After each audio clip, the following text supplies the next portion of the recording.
guys, welcome back to Strong Successful Male. So for today, I'm going to go over an email that was sent from a subscriber. This is from a guy. He's sharing his story about events that happened back in 2006, so we're looking about 15 years ago. And he was 28 years old at the time. So right now, he's about my age, about 43, 44, give or take. And he's going to share his story about how he most certainly, back in those days, was pretty much as they would describe as being blue-pilled or beta as you get. And this story is going to give multiple examples of mistakes he made with his girlfriend, who really put a show on the outside that she was one way, but behind closed doors with him was completely different. Dr. Jekyll, Miss Hyde type of scenario here. And all the crap he put up with, just over and over and over again. And you're going to see that his friends were all kind of the same way, because as the saying goes, birds of a feather flock together. So he was hanging with a bunch of guys who are just like him, and they were all mistreated by their girlfriends too. Big surprise. And I'm doing this, guys, to show you how, but let me just say this real quick, but he eventually learns. He learns and goes to the RP side of the force, if you will, but not until he went through a lot of crap. And so I'm doing this, guys, to show you how you can, right now, maybe you might say, if you're honest with yourself, you're kind of like this guy, well, you can change. You can change and realize some things that you don't go experience all the BS this type of guy put up with. And at the end of the day, guys, I got to say this. There's about pretty much two giant differences between guys that date and do relationships that would be nice guys versus the bad boys, or call them nice guy betas, blue pills, whatever, versus guys that are bad boys, high value, red pill, something like that. Two main differences. Number one, the nice guy types, the blue pill guys, they always put the women first. Always. They put all their needs, all their wants, everything with the girl first. And they put everything for themselves dead last. Okay? And it's no wonder they are mistreated and taken advantage of for multiple reasons, but also because the gal doesn't respect them. And the second big thing is, nice guys, these types I'm describing here like this, they don't stand up for themselves. Okay? When the woman pulls a bunch of BS, whether it's just her nature to act that way, or she's doing something on purpose to test him, or just as acting disrespectful, anything in that category, the guy doesn't stand up for himself. He doesn't call her on her crap, and he just lets her get away with it because he's so afraid, God forbid, that she'll get mad or leave him. When a guy that actually has a lot of options with women, that respects himself, will call her on her crap, and if she leaves, so what? He'll replace her ass in 5 minutes. Those are the two major differences. And until a guy is at that place where he can just tell her pretty much he can walk away and not care, he's going to get mistreated.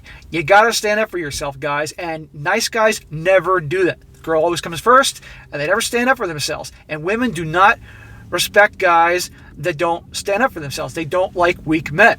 Okay? They may claim they may want a guy that's nice and this, and this, but if he acts weak and puts up with her crap, it'll just get worse. And eventually she'll cheat on him, break up with him, and the guy will attract women just like that. So you can't act that way. So, that being said, I'm going to get into this story, and you're going to see exactly what I'm talking about, how this guy handles it, and how she's mistreated. He starts out saying, SSM, thank you for your work. I watch your videos religiously. I realize that I have a lifetime of stories that I could contribute to your channel and members. Well, bro, share away. If you got other good stories when I'm done this one, email it to me. Everybody can get something out of these videos, out of your stories. Here goes a mild one. This was a good 15 years ago, 2006. I was 28 years old and doing relatively well. I invested in a property and bought a 4-bedroom house that I ran as a commune. I rented each room out to pay it off as quickly as I could. Smart, man. Good for you. You can imagine a house full of youngsters was always busy and something was going on. We had this fishbowl that was full of old expired condoms on one of the tables. Who knows where it came from?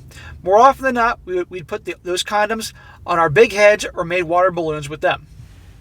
Dude, if they're expired, get rid of them. What are y'all thinking?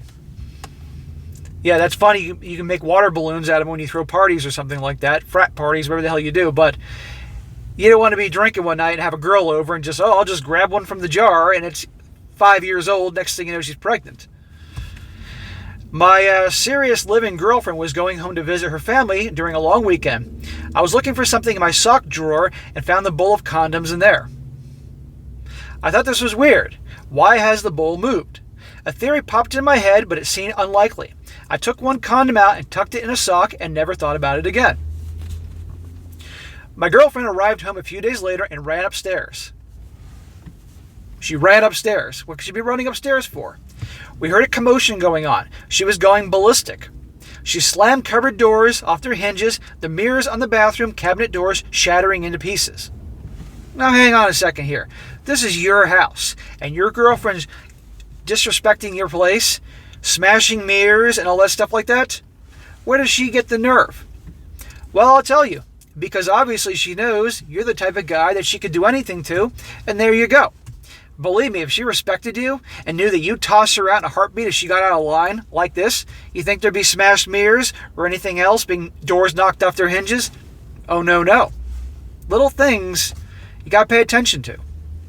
Anyway, my heart sank. I slowly walked upstairs to her room and asked what was going on. She said she knew I was a cheating piece of crap. She said she counted every condom before leaving and one is missing. Psycho. He says counting them was an impressive feat on its own. She said I better not try to blame one of my friends because she knows it was me. Her logic was that my mates didn't know the bowl was in my sock drawer. So she removed the bowl of condoms and put it in the drawer and wanted to test this guy. What did I tell you about testing? I waited for her to calm down and explain that I found it strange that the bowl had found its way into my sock drawer. Why'd you wait for her to calm down? At that moment when she's destroying everything and accusing you of things, that's when he should have said, pack your shit and get the fuck out. Do you think a bad boy would put up with this? Well, a bad boy wouldn't have his girlfriend living with him, I might add. Or a guy with any value, a guy that respects himself. See? I had a suspicion that had now been confirmed, but couldn't believe that anyone would actually count so many condoms. I pulled the missing condom out of my sock and dropped it back in the bowl. I said I would appreciate it if she cleaned up the mess and went downstairs to everyone listening at the base of the stairs. Well, you made her look like a fool. Now, how do you think she's going to react to this? About 2 hours later, I went back to check on her. She was still sitting at the base of the bed with her face resting in her hands. She explained that this was all my fault. Oh, really? Do tell. She explained that what I did to her was actually far worse than me actually cheating on her. Woman logic here. Elaborate, please. I thought this woman was just emotional and making no sense. Gentlemen, this is lesson number 1. Listen to her words. They mean exactly what they say. She would have preferred it if I had cheated on her because she wouldn't have to clean up the mess. To her credit, she fixed everything. I suspect having a house full of witnesses contributed to that. Well, she looked like a damn fool, and she probably would have been happier if you cheated, and then she could have been right, versus her looking like a complete fool in front of everybody.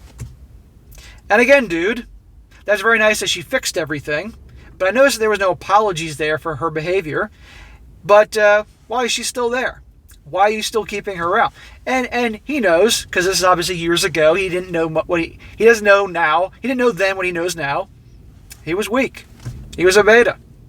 I don't care how hot she is. Your girl treats you like that? Goodbye. This is why, guys, for you relationship types of guys like dating and all that, you want to make yourselves the best you can be, the best version of yourself, so that you got so much going on for yourself in your life that you don't take crap from anybody, especially your girl. And she knows that if she pulls any BS with you, she's toast. You can replace her in a heartbeat with not only a better looking woman, but a younger one. Because that always makes him more insane. If she respected him, she wouldn't have pulled this shit. Not a chance. Here is the ridiculous part. Dude, are you saying this hasn't been ridiculous thus far? I was dragged off to the couples counseling over this event. You actually went to that? Her and her counselor agreed I was at fault. I grew more agitated and frustrated. I sarcastically agreed that I was at fault for putting an unused condom in a sock drawer, and that's it. I never cheat on anyone. I said, can we all be adults for the moment? To then the counselor interrupted, are you suggesting we are children? I want to point out that the counselor is female. And how many times have I told you guys about the counselors they generally side with the gals. They usually want to fix their relationships, and they usually side with the woman. Right here. And yes, they're acting like children. And she's blaming him. This is exactly what I'm suggesting. I have real issues to worry about and don't appreciate us creating issues where there are none. What have I also told you about drama? How the gals like drama. All women like drama. Okay, you're going to get it no matter what. But there's some that... Here we go with the sirens. All women like drama.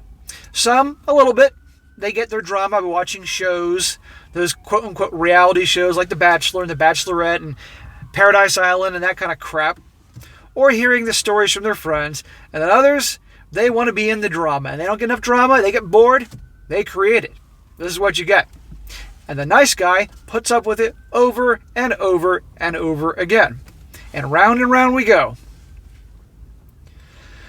He says here, I have real issues to worry about. I don't appreciate creating issues, blah, blah, blah. This case is closed. I'm not dealing with this BS anymore, and walked out.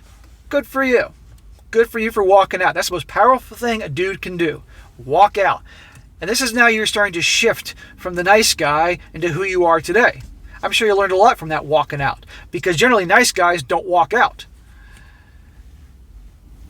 It says lesson number 2, never go to counseling, gents. Yes, it is rigged against you and is a waste of time. They make money by you being an idiot and draw it out as long as they can. Solve your issues at home. Instead of leaving there and seeing her as a huge red flag, they made me feel like I was being left off the hook. I agree about the counseling part. Now, it's different if it's like one-on-one. Like, say you've been through some serious trauma or major problems in your life, then therapy does help definitely some people. I've known many people have done therapy, and it's really helped them out. But in terms of like the relationship or marriage counseling, not so good. It didn't end there. Well, it should have ended there if you left her. But no, he didn't quite. He's on his journey to the red pill side of the forest, but he's not quite there yet. He says adults that are not able to control their emotions and talk about things are a huge red flag. Blue-pilled me still put up with more. At that stage of my life, all my mates had girlfriends that acted up in some way or another. What'd I tell you? Guys that are like this tend to hang out with other guys that are like this, and they're all bossed around by their girlfriends. They're all pee-whipped. Birds of a feather flock together. Meanwhile, guys that aren't like this, they all hang out and their girls don't act this way. Or the girls, there'll be drama, but the guys will put them in their place real quick. We just assume that this was the price of having a girlfriend. Don't make the same mistake. Right, these guys figured, okay, well, I just got to put up with the old ball and chain because, that's just how it is. That's what I saw my dad do, or that's my older brother did, or that's what the men on the TV sitcoms do. So the girl's going to be a pain, so I'll just put up with it because that's just what you do in a relationship. That's bullshit. And again, notice the guys that these gals chase after and want, don't do that. That's what you want to be, guys. The final straw that broke the camel's back. We got more.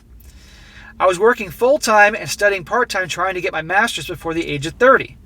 I had an exam in the morning and we had a disagreement about something. I showed her my exam timetable and asked her to let me study, and I would come home after the exam and we could sort out the issue then. See? More drama. Drama, drama, drama.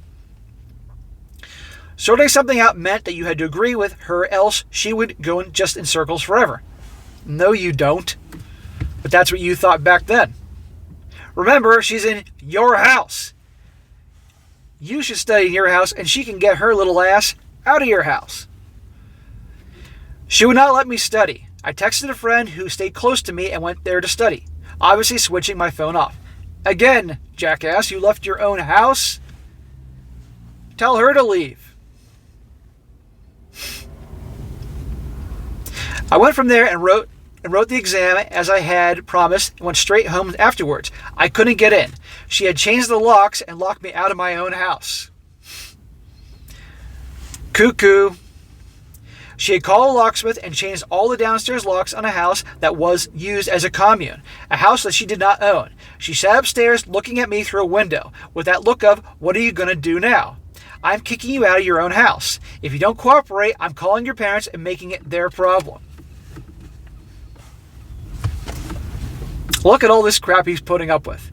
Again, if this guy had more things going on for himself, or he had a self-esteem and realized that he was worth a hell of a lot more, and didn't get sucked into this sitcom crap of how guys, they think they're supposed to act with their girls, he wouldn't be dealing with this. But some guys just have to go through never-ending amounts of BS till they finally get the point. She was so pleasant to everyone. Everyone loved her, including my family. Everything was my fault. People kept asking how I managed to turn such a wonderful woman into batshit crazy. No, she was always that way. But she found a sucker that she could pull her crap with. They act one way in front of the friends and family and totally different when you are alone. I was lucky that some friends got a glimpse of what was going on, and that gave me some sanity. I would still be questioning myself if we lived alone. Sometimes you're just not compatible. Don't listen to everyone else. Judge based on how she treats you when you are alone. Yes, you always judge someone by how they act, not by what they say. Okay? Actions are the most important things. Now, at the end of the day, who cares what anybody else thinks? Who cares? Even if your friends and family, like you said, some of your friends obviously observed her craziness, but let's just say they didn't. And your friends and family, oh, what happened to such and such? It's not their business. If you were unhappy, that's it. But again, nice guys are always trying to please people. What I tell you in the beginning, nice guys put everybody else first and themselves last. Bad boys, or guys who have value, they put themselves first and everybody else last. And if somebody is unhappy about something or offended, so what? They'll get over it, or I'll find somebody else to hang out with. I've come so far in my RP journey that I hardly recognize the blue-pilled me. I'm a lot more of a hard ass now, and some might call me jaded. I have a maid that cooks and cleans for me. I pay her well, have sent her on cooking lessons, and she is fantastic. I let her know what meals I feel like for the week, and she prepares them. I don't let anyone mess with my lifestyle. Good. You learn the hard way, but now you're living the life. Good for you. This obviously creates new issues. Ladies I date now feel like that I only need them for sex. Well, that's pretty much it. They're right. I asked them if they would prefer to be needed for sex and the dishes. They seem to only agree only the sex is a good idea, until they don't. You can never make them happy. The stability and peace are priceless. Plenty more if you're interested. Thanks again for your work. You're welcome, bro. And I appreciate you saying this story. I know I was giving you shit, but you earned it. But your story will help some guys out. But gentlemen, this is a perfect example. Perfect example of so many things this dude was putting up with that a lot of guys would do. So don't be this guy. Put yourself first and put the girl dead last. And when there's disrespect being shown to you, you call her on it. And if it's to a point that you're dating and obviously the cons are outweighing the pros, or it's getting a little crazy like this, kick her ass to the curb. I don't care how pretty her face is. I don't care how great her ass looks. I don't care how big her chest is, how amazing she is in the sack, and what kind of crazy shit she does in there. It's not worth it. Replace her. And this guy said the peace and quiet in his life is priceless. But some people have to learn the hard way. But anyhow, that'd be a good one to go over, guys. Definitely good lessons will come out of this one. So, and bro, again, thank you for sending your story. You got some more crazy examples, things that people can learn from? Email me. I'll do them. All right, guys, that's it for today. Be sure to comment down below. Let me know what you think about this. And guys, if you, again, I always say this, if you come across a great article that you'd like me to cover one day, email it to me, strongsuccessfulmale@gmail.com. If I don't cover it right away, I'll get to it eventually. And if you got a great story you'd like to share with me, whether it happened last week or 10 years ago or 20 years ago, write it down, make sure it's well written, email it to me, and I'll get to it eventually. I think this dude, he must have sent this to me easily 8 weeks ago, but that's how many I have, guys. I do my best to get all the good ones. Some I can't do because they're written poorly or some reasons they just don't work. But for the good ones, I will get to them. And be sure to like the video, share with your friends, and subscribe. And I'll catch you next time.